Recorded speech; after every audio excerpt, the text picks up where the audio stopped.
Bienvenidos a Saberes que Trascienden, reflexiones sobre la educación, un espacio donde exploraremos la manera en la que los desarrollos educativos y pedagógicos a lo largo de la historia siguen presentes en las aulas de la actualidad.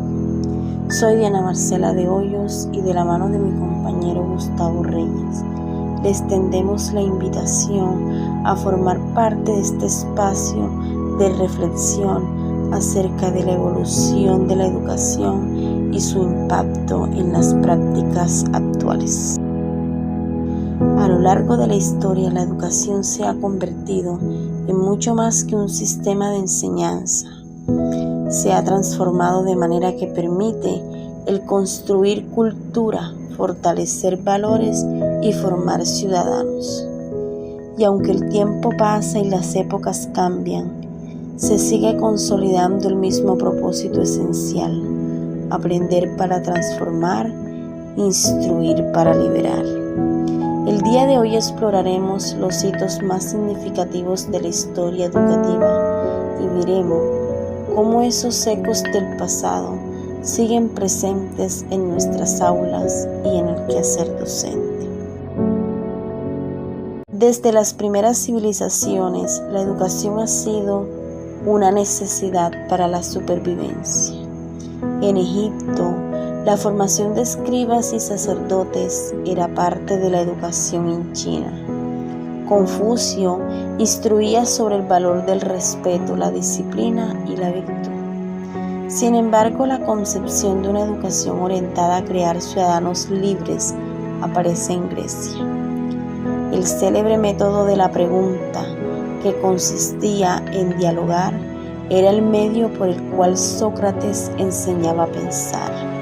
Aristóteles consideraba la experiencia como un medio para aprender, y mientras que Platón abogaba por una educación integral del cuerpo y el alma. Y si los reflexionamos con atención, esas ideas todavía están presentes hoy.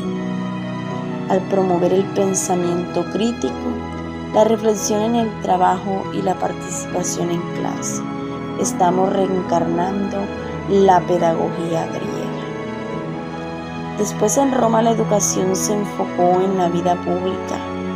La oratoria y el deber cívico eran apreciados por los romanos. De ellos hemos heredado la concepción de educar ciudadanos responsables que sean capaces de involucrarse en la sociedad. La Iglesia fue el centro del saber de la época medieval.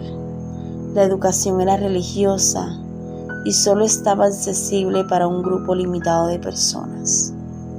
Los monjes duplicaban los manuscritos y enseñaban a leer las escrituras sagradas.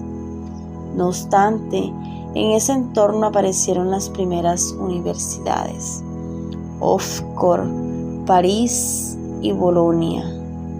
En ese lugar se originó la enseñanza académica formal, con alumnos, maestros y títulos. Fue un gran avance de las institucionalidades de la educación. Y todo se transformó con el Renacimiento. Los humanistas como Tomás Moro y Erasmo pusieron el ser humano en el centro. Los cimientos del conocimiento se transformaron en la libertad, el raciocinio y la creatividad. La educación literaria científica que conocemos en la actualidad tuvo origen en el ideal renacentista. El aprendizaje no solo implica obediencia, sino también descubrimiento. Se podría argumentar que en este lugar nació el pensamiento crítico contemporáneo, un legado que nos motiva a educar con humanidad y no únicamente con contenidos. Ahora hablaremos sobre la pedagogía moderna, corriente que tuvo su momento de auge durante el siglo XVII, con figuras destacadas como Juan Amos Comenio, quien es visto como el precursor de la pedagogía moderna. En su obra Didáctica Magna, propuso que la escuela se organizara por edad, con enfoque visual. Comenio soñaba con que todos, sin distinción de género o condición, tuvieran acceso a la educación.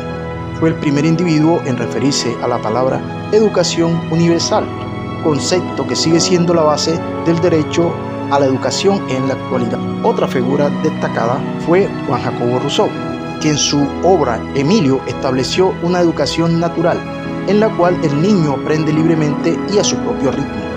Sus pensamientos dieron origen al nuevo modelo, el respeto hacia la infancia. Friedrich Froel, por su parte, estableció el jardín infantil porque estaba seguro de que jugar es un medio fundamental para adquirir conocimiento. Más adelante, Pestalozzi se refirió al aprendizaje a través de las manos, el corazón y la cabeza. En el siglo XX, John Dewey transformó la educación al plantear que se debe aprender haciendo. Según él, la escuela debía ser un lugar democrático en el que se viviera la vida social. La instrucción activa, la educación experimental y el aprendizaje basado en proyectos son ejemplos actuales de estas teorías. Nada de esto es novedoso, simplemente son ecos del pasado, pero que se han configurado en el presente. A continuación, corrientes contemporáneas. A lo largo del siglo XX, la pedagogía se desarrolló en diversas direcciones: pedagogía crítica, el constructivismo y el conductivismo. Se demostró que el conocimiento se construye en sociedad, en interacción con otros, según autores como Vygotsky y Piaget. El aprendizaje, según Vygotsky, proviene particularmente del diálogo y el acompañamiento. Sin embargo, la pedagogía crítica es la que trae consigo un cambio fundamental. Desde América Latina, Paulo Freire plantea que la educación debe ser liberadora, es decir, que debe brindar voz a aquellos que históricamente no la han tenido. Según indica Araya, la teoría crítica, además de entender la realidad educativa, tiene como objetivo modificarla. Nos motiva a examinar las estructuras de poder que funcionan en el centro educativo y a educar individuos con capacidad de interrogar y reconstruir su entorno. Botvinnik sostiene que el objetivo final de la educación debe ser el florecimiento humano, lo cual significa posibilitar que cada individuo despliegue todas sus potencialidades, sin importar los estándares productivos de rendimiento. Esa perspectiva humanista y crítica nos hace recordar que la educación no es un medio, sino un objetivo: el desarrollo competitivo del ser humano. Ahora nos centramos en la educación actual y sus desafíos. Hoy experimentamos una revolución educativa sin comparación. La globalización, la diversidad cultural y la tecnología cambian nuestros métodos de aprendizaje y enseñanza.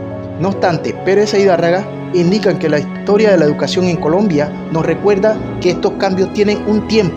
Desde la época colonial hasta ahora, el país ha pasado por diferentes modelos técnicos, liberales y religiosos, tratando siempre de lograr un balance entre la educación y la formación humana. Esa búsqueda continúa existiendo. Todavía nos enfrentamos a grandes retos: la desigualdad, la falta de acceso y la exigencia de una educación inclusiva que alcance cada rincón del país. La educación debe ser, como diría Botvinnik, un espacio en el que la humanidad prospere y la equidad y la dignidad se convierta en realidades concretas, no en metas distantes. Y de acuerdo con el enfoque crítico de Araya, es fundamental que nuestra práctica educativa cuestione las inequidades estructurales, con el fin de que la educación no perpetúe la injusticia, sino que la cambie. La historia de la educación en su núcleo es una historia de esperanza. Esta búsqueda del saber y del ser continúa escribiendo un nuevo capítulo con cada maestro. Los avances pedagógicos del pasado están presentes hoy en cada esfuerzo por enseñar con sentido, en cada método que tiene como objetivo estimular la curiosidad y el pensamiento crítico. La educación es un acto de confianza en el ser humano, una apuesta por su desarrollo y su libertad. Agradecemos por estar con nosotros en Saberes que Trascienden, reflexiones sobre la educación. Que estas consideraciones nos motiven a continuar enseñando, con compromiso y humanidad. Muchas gracias.